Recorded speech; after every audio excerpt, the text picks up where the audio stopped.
بسم الله الرحمن الرحيم.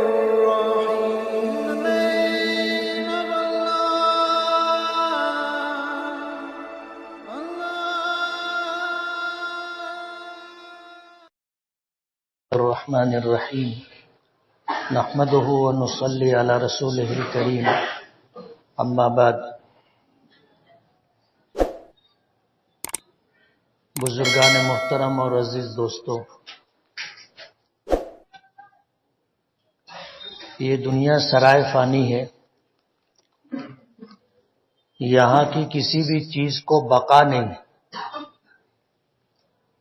زندگیاں اللہ پاک نے جن لوگوں کو عطا کی ہیں وہ مختصر بھی ہوتی ہیں، لمبی بھی ہوتی، لیکن مخلوقات میں سے کوئی مخلوق ایسی نہیں ہے جس کو اللہ پاک نے ہمیشہ کی زندگی دی ہے. ایک ابلیس ہے کہ جب اس نے جنت میں حضرت آدم علیہ السلام کو بہکایا تھا اور اللہ پاک کے حکم کہ وَلَا تَقْرَبَا هَٰذِهِ الشَّجَرَةَ فَتَكُونَا مِنَ الظَّالِمِينَ، کہ تم جنت میں رہتے ہوئے اس درخت کے قریب بھی مت جانا ورنہ تم اپنے آپ پر ظلم کرنے والوں میں شامل ہو جاؤ گے. ابلیس نے حضرت حوا اور حضرت آدم علیہ نبینا علیہ السلام کو یہ بات سجھائی کہ اگر تم اس درخت کا پھل کھا لو گے یا اس کا دانہ کھا لو گے تو ہمیشہ ہمیشہ جنت میں رہو گے.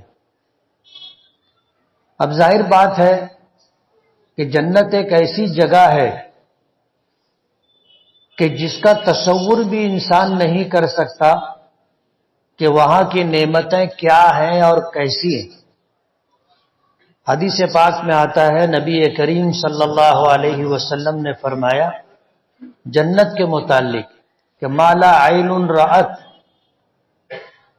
جنت ایک ایسی جگہ ہے جسے نہ کسی آنکھ نے دیکھا، ولا اذن سمعت، اور نہ کسی کان نے اس کی تعریف سنی، حقیقی تعریف، ولا خطر علی قلب بشر، اور جنت کا حقیقی تصور کسی انسان کے دل میں آ بھی نہیں سکتا. ظاہر بات ہے ہم نے تو جنت دیکھی نہیں، لیکن جنت کے متعلق ہم نے قرآن کریم میں جو پڑھا سنا، نبی کریم صلی اللہ علیہ وسلم کی زبان مبارک سے جو احادیث صادر ہوئی جس کو ہم نے پڑھا اور سنا، اسے پڑھ کر کے سن کر کے جنت کا حقیقی تصور نہیں کر سکتے. آخری بات جو ہمارے آقا نے فرمائی کہ وَلَا خَطَرَ عَلَىٰ قَلْبِ بَشَرٍ، کہ کسی انسانی دل پر اس کا تصور بھی نہیں گزر سکتا کہ جنت کیا ہے اور کیسی ہے. ہم اپنے تصور میں جو اچھے سے اچھا سوچ سکتے ہیں، جنت اس سے بھی وراء الورا ہے. حضرت آدم اور حضرت حوا نے جنت میں رہ کر کے جنت کو دیکھا تھا، جنت کی نعمتوں کو برتا اور استعمال کیا تھا. جب شیطان نے یہ بات سجھائی کہ تمہیں اس درخت کے قریب جانے سے منع کیا گیا ہے، اس کی کچھ وجوہات ہے، اگر تم اس درخت کا پھل یا دانہ کھا لو گے تو ہمیشہ ہمیشہ جنت میں رہو گے. اب جنت سے کون نکلنا چاہتا؟ شیطان کے جھانسے میں حضرت حوا اور حضرت آدم علیہ نبینا علیہ السلام آ گئے اور اس درخت کا پھل یا دانہ انہوں نے کھا لیا. اللہ پاک نے قریب جانے سے منع کیا تھا، یہ قریب بھی گئے اور اس کا پھل کھا بھی لیا. اس حادثے کا پیش آنا تھا کہ جنتی لباس اتر گئے. اور اس بات کا احساس ہو گیا کہ ہم سے بہت بھیانک غلطی ہو گئی، لیکن اللہ کے حکم کی خلاف ورزی ہوئی تھی، اور اللہ پاک کی منشا بھی اس دنیا کو بسانا تھا۔ اللہ پاک نے حضرت آدم اور حضرت حوا ان دونوں کو جنت سے نکالا، آسمانوں سے اتارا، زمین پر بھیج دیا۔ حضرت آدم علیہ نبینا علیہ الصلوۃ والسلام کے متعلق آتا ہے کہ سری لنکا میں کسی پہاڑ پر انہیں اتارا گیا تھا، اور اس پہاڑ پر آج بھی حضرت آدم علیہ الصلوۃ والسلام کے قدموں کے نشانات موجود ہیں۔ اور حضرت حوا رضی اللہ تعالی عنہا کو اللہ پاک نے مکے کے قریب جو شہر جدہ ہے وہاں اتارا تھا۔ جدہ عربی زبان میں دادی یا نانی کو کہا جاتا ہے، دادی اور نانی کو جدہ کہا جاتا ہے۔ اللہ پاک نے اس مقام پر حضرت حوا کو اتارا تھا۔ اس شہر کا نام ہی جدہ پڑ گیا، اس وقت آبادی تو تھی نہیں، ظاہر بات ہے پہلے انسان حضرت آدم اور حضرت حوا تھے، لیکن اس مقام کا نام جدہ اس لیے پڑا کہ وہاں پر حضرت حوا رضی اللہ عنہا کو اتارا گیا تھا۔ حضرت آدم علیہ الصلوۃ والسلام ابو البشر ہیں، تمام انسانوں کے باپ، یعنی انسانی نسل کا آغاز حضرت حوا اور حضرت آدم علیہ الصلوۃ والسلام سے ہوا۔ یہ سلسلہ چلتا رہا، آج تک جاری ہے۔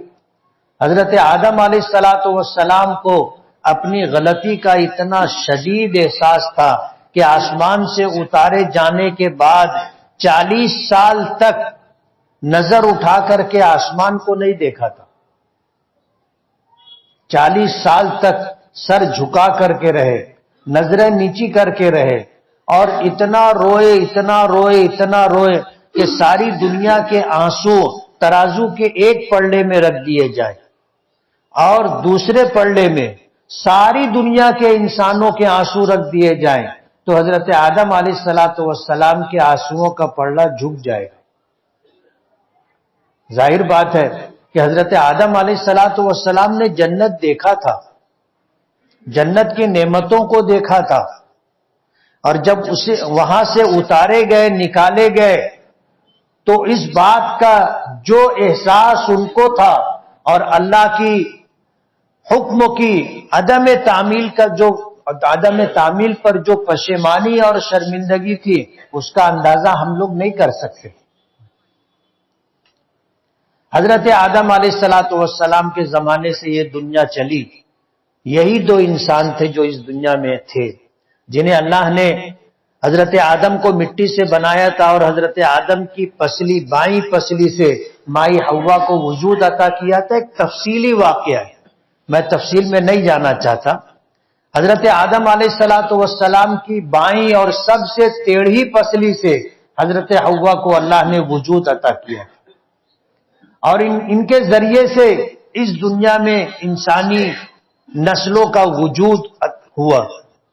تو ساری دنیا کے انسان حضرت آدم کی اولاد، اور حضرت آدم علیہ الصلوۃ والسلام کو اللہ پاک نے ابو البشر، تمام انسانوں کے باپ، جیسے حضرت ابراہیم علیہ الصلوۃ والسلام کو کہا جاتا ہے ابو الانبیاء، کہ انبیاء کرام علیہم الصلوۃ والسلام کے باپ۔ حضرت آدم علیہ الصلوۃ والسلام کی نسلوں میں بہت سارے انبیاء کرام علیہ الصلوۃ والسلام آئے، بے شمار۔ قرآن کریم میں جن انبیاء کرام علیہم الصلوۃ والسلام کا نام ملتا ہے، اس میں حضرت آدم اور حضرت نوح علیہ الصلوۃ والسلام کا نام چھوڑ کر جتنے انبیاء کرام ہیں وہ سب حضرت ابراہیم کی اولاد ہیں۔ تو حضرت آدم ابو البشر اور حضرت ابراہیم ابو الانبیاء کہلاتے، وہاں سے انسانوں کو اللہ نے وجود عطا کیا۔ آج پوری دنیا میں جتنے انسان ہیں، چاہے اللہ کو مانتے ہوں یا نہ مانتے ہوں، مسلمان ہو، یہودی ہوں، عیسائی ہوں، یا کسی بھی دھرم اور مذہب کے ماننے والے ہوں، یا ندھرمی ہو، ناستک ہو، سب حضرت آدم علیہ الصلوۃ والسلام کی اولاد۔ جیسے جیسے انسانوں کا وجود بڑھتا گیا یہ دنیا آباد ہوتی گئی، یہ دنیا آباد ہوتی گئی۔ آج ہندوستان میں دوسرے ممالک کو چھوڑ دیجیے، ہندوستان میں 140 کروڑ انسان ہے، 140 کروڑ۔ ہمارا یہ ملک پوری دنیا میں ایک وقت تھا کہ سب سے بڑی جمہوریت اور تکثیری مذاہب رکھنے والا ملک، یعنی یہاں پر بے شمار مذہب پائے جاتے ہیں۔ ہم اگر ان کو گننا چاہیں، شمار کرنا چاہیں تو ہم بھی حیران و پریشان ہو جائیں گے کہ ہندوستان میں اتنی قومیں ہیں جو الگ الگ مذاہب کو مانتی، الگ الگ مذاہب کو۔ اخبارات میں آپ نے پڑھا ہوگا پچھلے دنوں لارنس بشنوئی کا نام، وہ جس قبیلے سے تعلق رکھتا ہے وہ لوگ کالے ہرن کی پوجا کرتے ہیں، اس کو اپنا دیوتا مانتے ہیں۔ الگ الگ مقامات پر، الگ الگ جگہوں پر الگ الگ چیزوں کی پوجا کی جاتی ہے۔ ہر ایک کے اپنے عقائد الگ ہیں، سب کی آستھا الگ ہے، سب کی زبان الگ ہے۔ آپ 50 کلومیٹر چلے جاؤ آپ کو زبان کا فرق مل جائے گا۔ یہاں سے آپ دھولیا چلے جاؤ، مالیگاؤں کی مادری زبان اور دھولیے کی مادری زبان میں آپ کو فرق سمجھ میں آ جائے گا۔ وہاں سے برہان پور چلے جاؤ آپ کو فرق سمجھ میں آ جائے گا۔ ہندوستان بھر میں بے شمار زبانیں بولی جاتی ہیں اور الگ الگ مذاہب کے ماننے والے لوگ رہتے۔ پچھلے دنوں ابھی اخبارات میں یہ چرچے میں ہے ہی، سنبھل کی جامع مسجد، ہندوستان میں بابری مسجد کو ٹارگٹ کیا گیا تھا، اور بابری مسجد کا جب یہ مسئلہ شروع ہوا تو اس وقت کی حکومت نے ورشپ ایکٹ بنایا تھا کہ ہندوستان میں ہندوستان کی آزادی کے موقع پر بابری مسجد کو چھوڑ کر جس کا مقدمہ کورٹ میں چل رہا ہے، جتنی بھی عبادت گاہیں ہیں وہ جیسی تھی ویسی ہی رہیں گی، کسی کو ان کے اوپر دعویٰ کرنے کا حق نہیں ہوگا۔ ملک کی پارلیمنٹ نے یہ قانون بنایا، ورشپ ایکٹ 1991۔ بابری مسجد کو مستثنا رکھا گیا تھا کہ بابری مسجد چھوڑ کر کے پورے ہندوستان میں، پورے بھارت میں جتنی عبادت گاہیں ہیں جس کی ہیں اس کی ہی رہیں گی، جیسی ہیں ویسی ہی رہیں گی، اس میں کسی کا کوئی عمل دخل اور اس کے خلاف کسی کی کوئی بات قبول نہیں کی جائے گی۔ یہ قانون بنایا گیا۔ لیکن حیرت کی بات یہ ہے کہ آج فرقہ پرست ہندوتووادی تنظیموں سے تعلق رکھنے والے اس ورشپ ایکٹ 1991 کے خلاف ملک کی کسی بھی عدالت میں چلے جاتے ہیں، نچلی عدالتوں میں جا کر کے اپنی عرضی داخل کرتے ہیں اور ان کی عرضی قبول کر لی جاتی ہے، اور فوراً کورٹ اس کے سروے کا حکم بھی صادر کر دیتی۔ اس مسئلے سے تعلق عبادت گاہ سے تعلق رکھنے والوں کو نوٹسیں جاری کر دی جاتی۔ مسئلہ ایک بابری مسجد کا تھا، 1992 6 دسمبر کو اسے شہید کر دیا گیا۔ ظاہر بات ہے اگر بابری مسجد شہید نہیں کی جاتی تو وہاں پہ رام مندر نہیں بنتا۔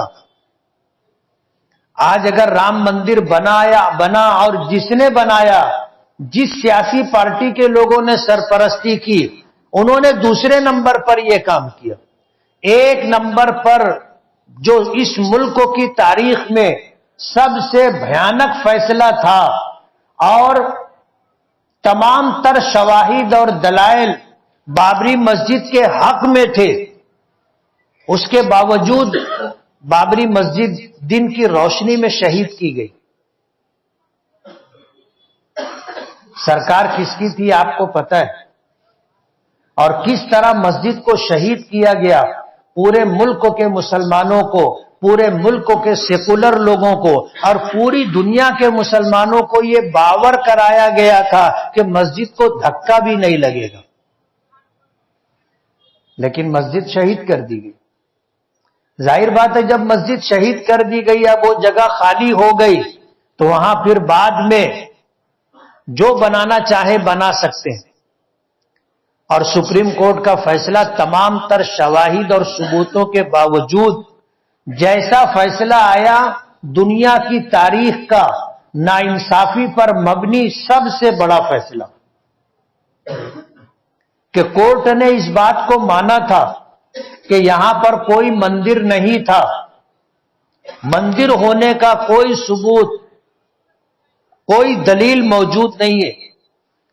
کورٹ نے اس بات کا فیصلے میں اعلان کیا کہ جن لوگوں نے بابری مسجد کو شہید کیا وہ گنہگار ہیں، انہیں سزا ملنی چاہیے۔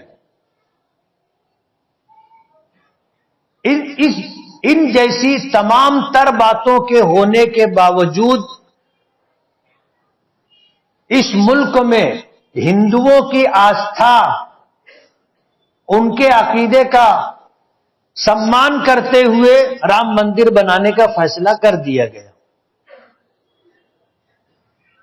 ظاہر بات ہے یہ فیصلہ جیسا تھا آپ کو پتا ہے، اور فیصلہ دینے والا بھی اگر اپنے دل پر ہاتھ رکھ کر فیصلہ کرے تو اس کا دل بھی کہے گا کہ تو نے جو فیصلہ دیا ہے یہ فیصلہ مبنی بر انصاف نہیں ہے۔ بات اگر ایک بابری مسجد کی ہوتی تو ہم لوگ سمجھ سکتے تھے، صبر کر لیتے، لیکن ورشپ ایکٹ 1991 ہونے کے باوجود گیان واپی مسجد بنارس کا مسئلہ چل رہا ہے، متھرا کی شاہی عیدگاہ جامع مسجد کا مسئلہ چل رہا ہے، ابھی سنبھل کی جامع مسجد کا مسئلہ کھڑا کر دیا گیا کہ کوئی بھی آدمی کورٹ میں چلا گیا اور کورٹ سروے کرنے کا آدیش دے دی۔ مسجد کی بات تھی، اب اس کے بعد تو حضرت خواجہ معین الدین چشتی اجمیری رحمت اللہ علیہ کے مزار مبارک کے متعلق بھی یہ بات آ گئی کہ یہاں کبھی مہاکالی کا مندر تھا۔ سنبھل کی جامع مسجد شاہ تغلق نے بنایا تھا، جو 772 ہجری میں بنی، 772 ہجری میں۔ آج کتنی ہجری ہے؟ 1446 1446 ہجری، 772 ہجری میں وہ مسجد شاہ تغلق نے بنائی تھی۔ اب جا کر کے یہ مسئلہ کھڑا کیا گیا کہ وہاں پر جو ہے پہلے مندر تھا۔ خواجہ معین الدین چشتی اجمیری رحمت اللہ علیہ کے مزار مبارک کی جگہ کو کہا جا رہا ہے کہ اس کا بھی سروے کیا جائے، یہاں پر کبھی مہاکالی کا مندر تھا۔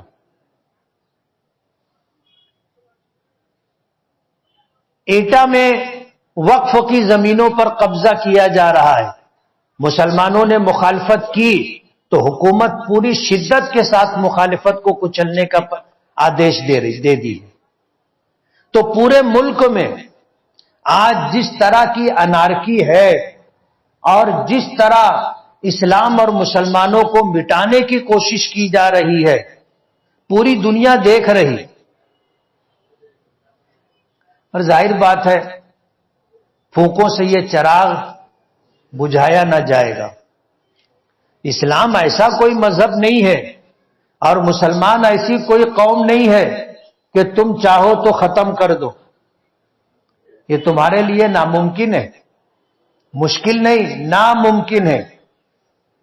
ہندوستان میں ہماری تعداد سرکاری اعداد و شمار کے مطابق 22 کروڑ سے زیادہ ہے، 20 کروڑ سے زیادہ ہے، ہم 25 کروڑ ہیں۔ کتنے لوگوں کو مارا جائے گا اور کتنے لوگوں کو NRC اور CAA کا قانون لا کر کے غیر ہندوستانی قرار دیا جائے گا۔ اور اسلام ایسا کوئی مذہب تو نہیں ہے کہ آپ کے نہ چاہنے پر ملک سے ختم ہو جاوے۔ آج مالیگاؤں میں آپ دیکھ لو 400 سے زائد مسجدیں، اور ہم مسجد اس جگہ بناتے ہیں جو جگہ کسی کی ملکیت نہیں ہوتی، کسی دھرم کا، کسی مذہب کا اس سے تعلق نہیں ہوتا، جگہ خریدی جاتی ہے یا اپنی ملکیت کی جگہ اسے مسجد کے لیے وقف کیا جاتا ہے۔